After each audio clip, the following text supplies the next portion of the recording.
उत्तराखंड में आज से शुरू होगी स्वगणना। राज्यपाल मुख्यमंत्री करेंगे आधिकारिक शुरुआत। भवन स्वामी डिजिटल पोर्टल पर 33 प्रश्नों का देंगे जवाब। चारधाम यात्रा पर सीएम धामी का बड़ा फैसला। श्रद्धालुओं की संख्या पर कोई रोक नहीं। पंजीकरण की सीमा समाप्ति के बाद यात्री कर सकेंगे निर्बाध दर्शन। ऋषिकेश में राफ्टिंग का नया नियम। लंबे राफ्टिंग रूट पर अधिकतम 3 फेरे निर्धारित, छोटे रूटों पर 4 फेरे की अनुमति।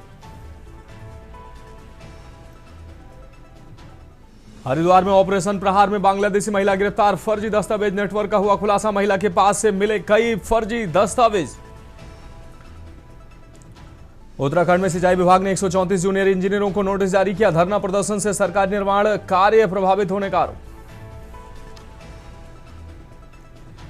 अल्मोड़ा में निर्माण कार्य को लेकर याचिका दाखिल। मलबा कोसी नदी में फेंके जाने पर निर्माणकर्ता को पार्टी बनाने का निर्देश। अगली सुनवाई 1 सप्ताह बाद नियत।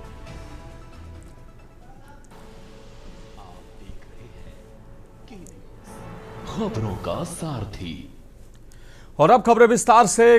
खबर देहरादून से है, जहां मोदी के दौरे की तैयारियां तेज हैं। आशा रोडी से गढ़ी कैंट तक रूट को 13 जोन में बांटा गया है। हजारों की संख्या में आमजन के शामिल होने की संभावना। डीएम सविन बंसल ने अधिकारियों से समीक्षा बैठक की है। सुरक्षा, ट्रैफिक और मूलभूत सुविधाओं के कड़े निर्देश दिए गए हैं। तो मूलभूत सुविधाओं के निर्देश के साथ ही रूट पर दिखेगी उत्तराखंड की लोक संस्कृति की झलक। 14 अप्रैल को एक्सप्रेस वे लोकार्पण कार्यक्रम प्रस्तावित। तो सुरक्षा, ट्रैफिक और मूलभूत सुविधाओं को लेकर कड़े निर्देश सीडीएम के द्वारा दिए गए हैं। इस दौरान रूट पर देखेगी उत्तराखंड की लोक संस्कृति की झलक। 14 अप्रैल को एक्सप्रेस वे लोकार्पण कार्यक्रम प्रस्तावित। देहरादून से हम खबर। पीएम मोदी के दौरे की तैयारियां तेज। आशा रोडी से गढ़ी कैंट तक रूट को 13 जोन में बांटा गया।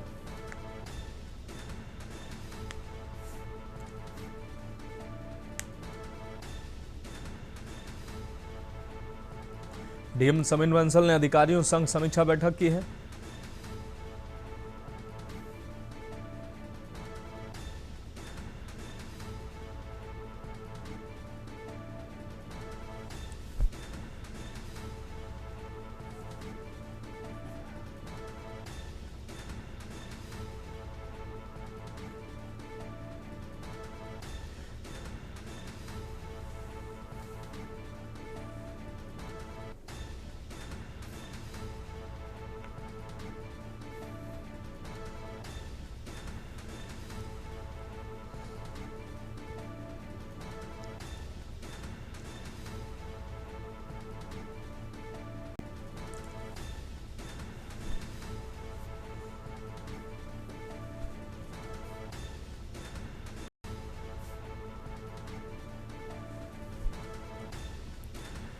अब बढ़ेंगे अगली खबर की ओर। देहरादून से हम खबर है, जहां चारधाम यात्रा को लेकर आज मॉक ड्रिल। आपको बता दें, एनडीएमए यूएसडीएमए के संयुक्त मॉक ड्रिल में 7 जिलों में एक साथ होगी आपदा की तैयारियों की जांच। राज्य आपदाकालीन केंद्र से इसकी शुरुआत होगी। मंत्री मदन कौशिक और मुख्य सचिव निरीक्षण करेंगे। राज्य आपातकालीन केंद्र से इसकी शुरुआत की जाएगी। इस वक्त की अहम खबर आपको दिखा रहे हैं। एनडीएमए यूएसडीएमए के संयुक्त मॉक ड्रिल 7 जिलों में एक साथ होगी आपदा तैयारियों की जांच।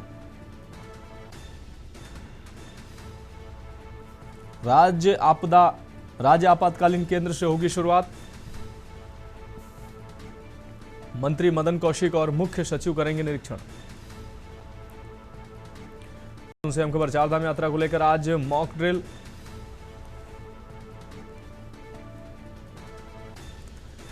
एनडीएमए यूएसडीएमए संयुक्त मॉक ड्रिल करेंगे। 7 जिलों में एक साथ होगी तैयारियों की जांच।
अब बढ़ेंगे अगली खबर की ओर। खबर हल्द्वानी से है, जहां पुलिस ने देर रात कानून व्यवस्था को सुदृढ़ करने के लिए बड़ा चेकिंग अभियान चलाया है। रात 11 बजे के बाद शहर के प्रमुख चौराहों और संवेदनशील स्थानों पर पुलिस टीमों ने सख्ती बढ़ा दी। इस अभियान का मुख्य उद्देश्य शराब पीकर वाहन चलाने वाले लोगों पर कार्रवाई करना है और संदिग्ध व्यक्तियों की पहचान करना रहा। पुलिस ने अभियान के दौरान वाहनों को रोककर चालकों के दस्तावेजों की जांच की और उनकी पहचान सत्यापित के साथ ही जिन लोगों का पुलिस सत्यापन नहीं पाया गया उनके खिलाफ भी आवश्यक कार्रवाई की गई है। कई स्थानों पर संदिग्ध व्यक्तियों से सख्ती से पूछताछ भी की गई, जिससे रात के समय सड़क सुरक्षा व्यवस्था और मजबूत हो सके। पुलिस अधिकारियों के अनुसार इस अभियान का उद्देश्य शहर में अपराधों पर नियंत्रण रखना और आम नागरिकों की सुरक्षा सुनिश्चित करना है। देर रात सड़कों पर अनावश्यक घूमने वालों पर भी निगरानी रखी जा रही है। अधिकारियों ने बताया कि यह चेकिंग अभियान एक दिन का नहीं बल्कि लगातार जारी रहने वाली प्रक्रिया है, ताकि हल्द्वानी में कानून व्यवस्था को और अधिक मजबूत बनाया जा सके और अपराधों पर प्रभावी रोक लगाई जा सके।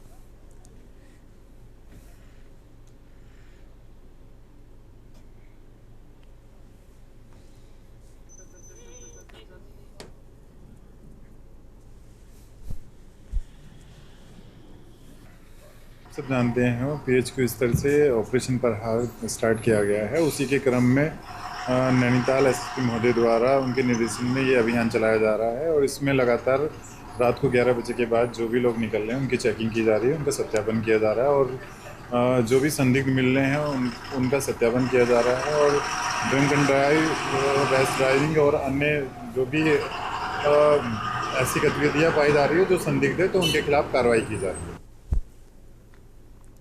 अब रुक करेंगे अगली खबर का। खबर देहरादून से, जहां SSP के निर्देश पर ऑपरेशन प्रहार के तहत दून पुलिस का सघन चेकिंग अभियान लगातार जारी है। इस अभियान का उद्देश्य शहर में कानून व्यवस्था को मजबूत करना है और आपराधिक गतिविधियों पर प्रभावी अंकुश लगाना है। उच्च अधिकारियों के नेतृत्व में पुलिस की अलग अलग टीमें अंतर जनपदीय और अंतर्राज्यीय चेकपोस्टों के साथ साथ आंतरिक मार्गों पर भी सघन चेकिंग कर रही है। इस दौरान वाहनों की जांच, संदिग्ध व्यक्तियों की पहचान और दस्तावेजों का सत्यापन किया जा रहा है। पुलिस टीमों द्वारा देर रात सड़कों पर घूमने वाले व्यक्तियों से पूछताछ की जा रही है। जिन लोगों पर संदेह जताया जा रहा है उन्हें थाने लाकर विस्तृत पूछताछ की जा रही है। कई स्थानों पर वाहनों की गहन जांच कर अवैध गतिविधियों की संभावना को खंगाला जा रहा है। दून पुलिस का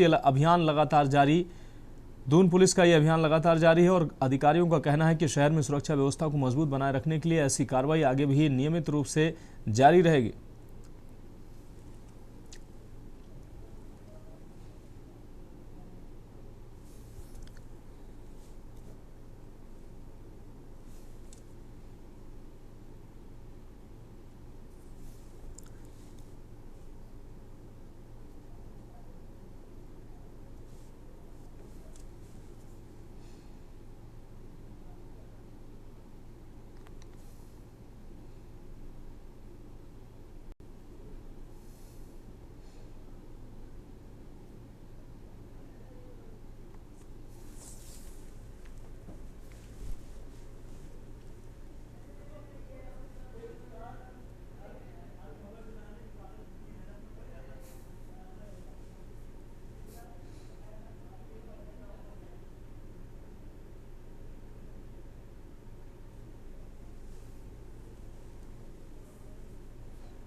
अगली खबर का रुख करेंगे देहरादून से। अहम खबर, जहां CM धामी करेंगे विधानसभाओं की समीक्षा। कुमाऊं मंडल की 9 विधानसभाओं की करेंगे समीक्षा। लालकुआं, भीमताल, नैनीताल, कालाढूंगी की करेंगे समीक्षा। इसके अलावा काशीपुर, गदरपुर, रुद्रपुर और सितारगंज के साथ ही रामनगर की भी समीक्षा करेंगे। विधानसभाओं में की गई घोषणाओं की होगी समीक्षा। तो काशीपुर, गदरपुर, रुद्रप्रयाग, रुद्रपुर, सितारगंज सहित कुमाऊं मंडल की 9 विधानसभाओं की समीक्षा करेंगे मुख्यमंत्री पुष्कर सिंह धामी। लालकुआं, भीमताल, नैनीताल, कालाढूंगी की भी समीक्षा करेंगे। इस दौरान विधानसभाओं को लेकर की गई जो वादे किए गए हैं, घोषणाएं की गई हैं, उन घोषणाओं की विधानसभावार समीक्षा करेंगे मुख्यमंत्री पुष्कर सिंह धामी। देहरादून से अहम खबर आपको दिखा रहे हैं, CM धामी करेंगे विधानसभाओं की समीक्षा।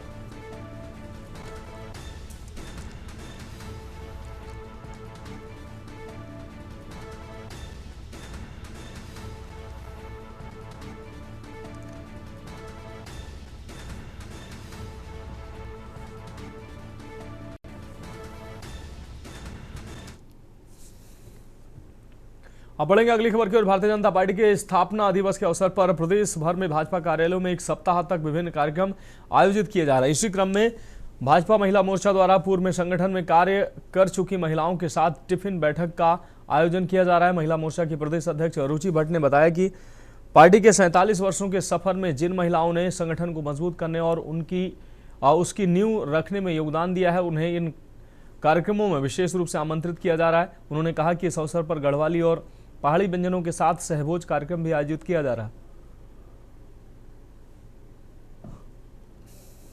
जिससे आपसी संवाद को बढ़ावा मिल सके। सहभोज के दौरान महिला मोर्चा की पदाधिकारी महिलाओं से बातचीत कर ये जानने का प्रयास करेंगी कि क्या वे पुनः जिम्मेदारी के साथ संगठन में सक्रिय भूमिका निभाना चाहती हैं। रुचि भट्ट ने आगे बताया कि जिलावार स्तर पर चल रहे इस कार्यक्रम को अब विधानसभा क्षेत्रों तक विस्तार देने की योजना बनाई जा रही।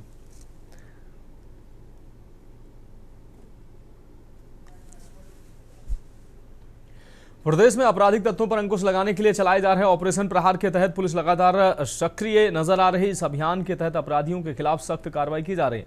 वहीं भारतीय जनता पार्टी के प्रदेश प्रवक्ता कुंवर जपेंद्र सिंह ने पुलिस की इस कार्रवाई की सराहना की। उन्होंने कहा कि प्रदेश में कानून व्यवस्था को लेकर पुलिस महकमा पूरी तरह से मुखर तौर पर काम कर रहा है। उन्होंने आगे कहा कि देवभूमि में किसी प्रकार की आपराधिक मानसिकता को बर्दाश्त नहीं किया जाएगा।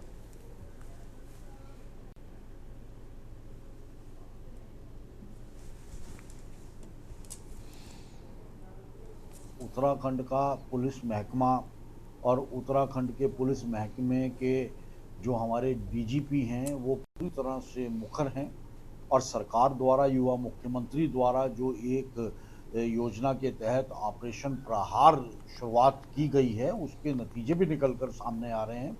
देवभूमियों को अपराधियों की भूमि नहीं बनने दिया जाएगा, ये युवा मुख्यमंत्री और भारतीय जनता पार्टी की सरकार का संकल्प है और उस संकल्प की ओर शासन प्रशासन और पुलिस विभाग बढ़ता हुआ दिखाई दे रहा है।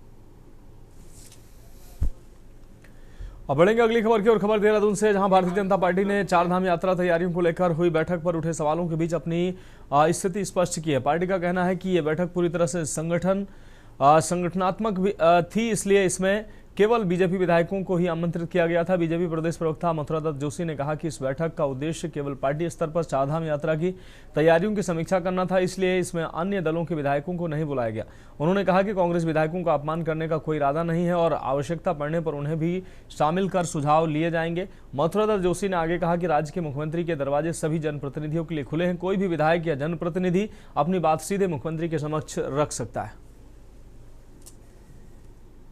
वो माननीय मुख्यमंत्री जी ने भारतीय जनता पार्टी से संबंधित विधायकों की बैठक बुलाई थी और उन्हीं को उसमें आमंत्रित किया गया था और जब आवश्यकता होगी निश्चित रूप से कांग्रेस के विधायक जी को भी बुलाया जाएगा, उनसे ही वार्ता की जाएगी, जो भी राय लेनी होगी उनसे अलग से ली जाएगी, क्योंकि पार्टी का मामला है और कोई विशेषकर उनको छोड़ने का कोई ऐसा इरादा नहीं है, न उनके अपमान करने का कोई इरादा है, न उनकी भावनाओं को कोई ठेस पहुंचाने का काम किया है। अब बात करेंगे अगली रिपोर्ट की। उत्तराखंड राज्य में हर वर्ष से चलने वाली विश्वविख्यात चारधाम यात्रा इस वर्ष भी 19 अप्रैल 2026 को 26 जो अक्षय तृतीया के शुभ अवसर पर गंगोत्री यमुनोत्री धाम के कपाट खुलने के साथ शुरू हो जाएगी। यानी कि यात्रा को शुरू होने के लिए महज कुछ ही दिन शेष रह गए। यात्रा में आने वाले यात्रियों व श्रद्धालुओं द्वारा 6 मार्च 2026 से शुरू हुई ऑनलाइन पंजीकरण की संख्या अब तक आंकड़ों के अनुसार 11 लाख से भी अधिक पहुंच गई है। पिछले वर्ष की यात्रा की अगर बात करें तो भारी दैविक आपदाओं के बावजूद चारधाम यात्रा में आने वाले यात्रियों की संख्या 56 लाख से अधिक थी। ये रिपोर्ट देखिए। हर साल की तरह इस साल भी प्रदेश की रीढ़ की हड्डी कही जाने वाली चारधाम यात्रा 19 अप्रैल से शुरू होने जा रही है। शासन व मंदिर समिति स्तर पर बैठकों का दौर जारी है और सरकार का दावा है कि किसी प्रकार की असुविधा यात्रा के दौरान आने वाले यात्रियों को नहीं होनी चाहिए। वहीं विपक्षी पार्टी कांग्रेस से बद्रीनाथ के एक विधायक लखपत बुटोला ने चारधाम यात्रा से पहले अव्यवस्थाओं के मुद्दे को लेकर सरकार को घेरा है। साथ ही उन्होंने आरोप लगाया कि यात्रा से पहले व्यवस्थाओं से संबंधित जिलेवार समीक्षा बैठक बैठक में जनपद की 14 में से 13 विधानसभाओं को बैठक में बुलाया गया, लेकिन विपक्षी दल के विधायक को नहीं। उनका मानना है कि सरकार डरी हुई है क्योंकि विपक्ष सरकार की अधूरी घोषणाओं और शून्य विकास कार्यों का हिसाब भी मांगेगा, जिसका जवाब सरकार के पास नहीं है। और इससे ये भी जाहिर होता है कि सरकार अपनी खामियों को छिपाने के लिए विपक्ष से बचना चाहती है, जिसके बाद राजनीतिक गलियारों में पलटवार का सिलसिला भी बन गया है। वहीं सत्ता पक्ष भाजपा विधायक के अनुसार विपक्ष द्वारा उठाया गया सवाल स्वाभाविक तो है, लेकिन गलत संदर्भ में उठाया गया है। साथ ही चल रहे कार्यों को समयावधि के अनुसार भी पूरा किया जाएगा और सभी काम तेजी से चल भी रहे हैं। विपक्ष का कामों पर सवाल खड़े करना ये भी दर्शा रहा है कि अगर काम चल रहे हैं तो जल्द ही पूरे भी कर लिए जाएंगे। वहीं इन सबके बीच आपसी बहस भी तेज होती दिखाई दे रही है। देखिए, जो बहुप्रतीक्षित जो कपाट खुलने की जो वर्ष भर से देश भर के तीर्थ यात्रियों को उसका इंतजार रहता है, वो सभी तिथियां घोषित हो चुकी हैं। 19 तारीख को माँ गंगा और यमुनोत्री के 19 अप्रैल को विधिवत रूप से कपाट खुलेंगे और 22 अप्रैल 2026 को प्रातः 8 बजे बाबा केदार के कपाट सभी देशवासियों से, देश से आने वाले सभी तीर्थ यात्रियों के लिए खोल दिए जाएंगे। और 23 अप्रैल 2026 को प्रातः 6:15 पर भगवान बद्रीनारायण की कपाट जो है विधिवत रूप से सभी के लिए दर्शनों के लिए खोल दिए जाएंगे। उसको लेकर तैयारियां प्रारंभ हो चुकी हैं और अंतिम दौर की जो तैयारियां हैं। ये जनप्रतिनिधि का सवाल है, ये उत्तराखंड सनातन संस्कृति से जुड़ा हुआ बहुत महत्वपूर्ण सा लाखों लोगों की आस्था का सवाल है। मैं आपको ये कह सकता हूं कि जो बद्रीनाथ मास्टर प्लान है वो माननीय प्रधानमंत्री जी का ड्रीम प्रोजेक्ट है। पीएमओ की सीधे निगरानी में इस काम को देखा जा रहा है। उसके बावजूद भी आप वहां पे जो काम देखेंगे, काम की गुणवत्ता देखेंगे, उसका ढीलापन देखेंगे तो आप भी स्तब्ध रह जाएंगे। हमारा जो श्री नारायण का मंदिर है, श्री नारायण के मंदिर के चारों ओर आपने वहां की जो पंडा पुरोहित समाज था, दुकानें थी, लोगों के घर थे, वो तमाम चीजें तोड़ दी और उसके बाद पूरा का पूरा श्री नारायण के चारों ओर खंडर बना दिया। अभी यात्रा शुरू नहीं हुई है, यात्रा के माहौल को बिगाड़ने का कोई भी व्यक्ति काम न करे। बहुत अच्छी यात्रा होगी। सरकार ने हमेशा यात्रा के प्रति संजीदगी दिखाई है और हमारी यात्रा बहुत अच्छी होगी। पिछली बार ज्यादा लोग आएंगे। हर यात्री एक प्रसन्न मन के साथ यात्रा का लुत्फ उठाएगा। एक बात तो उन्होंने स्वीकारी कि वहाँ कार्य चल रहा है और स्वाभाविक बात है, जब तक कार्य पूर्ण नहीं होता तब तक अपूर्ण ही माना जाता है। तभी वहाँ कार्य प्रारंभ हुए हैं क्योंकि पूरा मास्टर प्लान बना हुआ है, उस पर काम चल रहा है। तो काम पूरा होने में समय तो लगेगा, उसकी एक निश्चित समयावधि होगी, उसके आधार पर ही काम आगे बढ़ेगा। तो लखपत बुटोला जी ने गलत नहीं कहा है, लेकिन उन्होंने गलत संदर्भ में कहा है। चारधाम यात्रा 2026 के सुचारू होने से पहले राजनीतिक गलियारों में जमकर आपसी बयानबाजी देखने को मिल रही है। जहां एक और सरकार विभिन्न दावे पेश कर रही है, वहीं विपक्ष सरकार की चारधाम यात्रा से पहले अव्यवस्थाओं को गिनवाता नजर आ रहा है, क्योंकि चारधाम यात्रा से राज्य की आर्थिकी में भी फायदा मिलता है। इसके चलते चारधाम यात्रा को प्रदेश की आर्थिकी में रीढ़ की हड्डी जैसे नाम से भी नवाजा जाता है। वहीं विपक्षी दल तमाम कमियों के साथ वर्तमान में गैस आपूर्ति जैसी समस्याओं को भी चारधाम यात्रा से जोड़ता नजर आ रहा है। विपक्ष का मानना है कि देश भर में चल रहे गैस संकट का असर चारधाम यात्रा के दौरान भी पड़ सकता है। साथ ही कई यात्री यात्रा में आने से भी अभी से कतराते भी नजर आ रहे हैं, जो स्थानीय व्यवसायियों के लिए ठीक साबित नहीं होगा। केंद्र सरकार को राज्य में आने वाले यात्रियों और पर्यटकों को दृष्टिगत रखते हुए खुले मंच से गैस आपूर्ति सुनिश्चित भी करनी चाहिए। सरकार के अनुसार हर प्रकार से चारधाम यात्रा के लिए सभी तैयारियां पूरी हो चुकी हैं और जहां तक गैस आपूर्ति जैसे विषयों की बात है तो अत्यधिक आवश्यकता पड़ने पर सभी वैकल्पिक साधनों को उपयोग में लाने जैसे विषयों पर भी चर्चा की जा रही है। सरकार द्वारा, वन निगम द्वारा, लकड़ी प्रदान व अन्य विभागों द्वारा जिस भी प्रकार से सहायता प्राप्त हो सकती है उन सभी को अपनाया भी जाएगा। वहीं इसके बाद जमकर राजनीति होती भी दिखाई दे रही है। देवभूमि है और इसमें सबसे प्रमुख धाम हमारे 4 धाम हैं कि यमुनोत्री और गंगोत्री, केदारनाथ, बद्रीनाथ। तो बाहर से लोग आते हैं। पिछले बार भी यात्रियों को बहुत दिक्कत हुई थी क्योंकि उस समय ऐसी स्थिति नहीं थी। इस बार विषम परिस्थितियों में जैसी स्थिति आज प्रदेश क्या देश में हो रही है कि गैस की बहुत दिक्कत हो रही है लोगों को। इस प्रकार से अगर गैस की दिक्कत होगी तो जो बाहर से जो हमारा टूरिज्म आएगा, जो यात्री आएगा, हमारे धामों पे जाएगा। पहले से ही वहां पर महंगाई है। एक बिस्लरी की बोतल जब 100 रुपए में मिल रही है तो बताओ जब जब गैस नहीं होगी तो खाने की कीमत क्या होगी। चार धाम यात्राओं को लेकर सबसे पहले तो उत्तराखंड क्रांति दल का ये मानना रहा है कि अतिथि देवो भव, लेकिन जिस प्रकार से वर्तमान सरकार बार बार आंकड़े पेश कर देती है कि हर साल हमारे तीर्थ यात्रियों में बढ़ोतरी हो रही है, लेकिन दुखद इस बात का है कि उनको किसी ने पूछा नहीं कि उन यात्रियों की सुख सुविधा कैसी रही, उन लोगों की यात्रा का कैसा उन्होंने यात्रा का रास्ता कैसे उनको लगा, इस प्रकार में किसी ने उनको पूछा आज तक नहीं है। शुरुआत इस साल की होने वाली है और मैं जिस प्रकार से गैस की तमाम पूरे देश में किल्लत बनी हुई है, इसके मद्देनज़र मैं ये चाहता हूं कि केंद्र की सरकार राज्य को ये आश्वस्त करे, होटल और ढाबा व्यवसायियों को ये आश्वस्त करे कि गैस की कोई किल्लत नहीं होने दी जाएगी। मैं कल हरिद्वार में था और हरिद्वार दौरे में मुझे ये पता चला कि मुझे होटल व्यवसायियों ने ये कहा कि उनके यहाँ जो बुकिंग हुई थी चारधाम यात्रा के मद्देनज़र, वो तमाम बुकिंग कैंसिल हुई है। देखिए, सभी जो सरकार की योजनाएं हैं, लोगों की जो ज़रूरतें हैं, वो सभी यथा समय पर पूरी हों, गुणवत्तापूर्ण हों और चारधाम यात्रा चल रही है। अभी बस उसकी सारी तैयारियां हमारी प्रारंभ हो गई है और ठीक से हों, सड़कें ठीक बने, आवास ठीक बने, लोगों की जो श्रद्धालु पर्यटक आने वाले हैं उन सब की सुविधा और उनकी सुरक्षा दोनों ही हमारे लिए बहुत महत्वपूर्ण है। उसी को लेकर बैठक की गई है और सभी तैयारियां अच्छी चल रही हैं। चारधाम यात्रा अच्छी होगी और जो बीच बीच में गैस का जो संकट विश्वव्यापी है। हर साल चलने वाली चारधाम यात्रा के शुरू होने से पहले विपक्ष द्वारा व्यवस्थाओं पर सवाल खड़े करना अपने आप में विषय को गंभीर तो बना ही रहा है। साथ ही गैस आपूर्ति जैसे विषयों के चलते स्थानीय व्यवसायियों के काम में भी फर्क पड़ सकता है, जिसके कारण अक्सर ये देखा जाता है कि कई चीजों के मूल्यों में बढ़ोतरी भी हो जाती है और आने वाले यात्रियों के लिए परेशानी भी बन सकती है। इस बीच सरकार को भी कोई न कोई कदम जरूर उठाने की जरूरत है, जिससे यात्रियों की संख्या में इजाफे में किसी प्रकार से कोई समस्या ना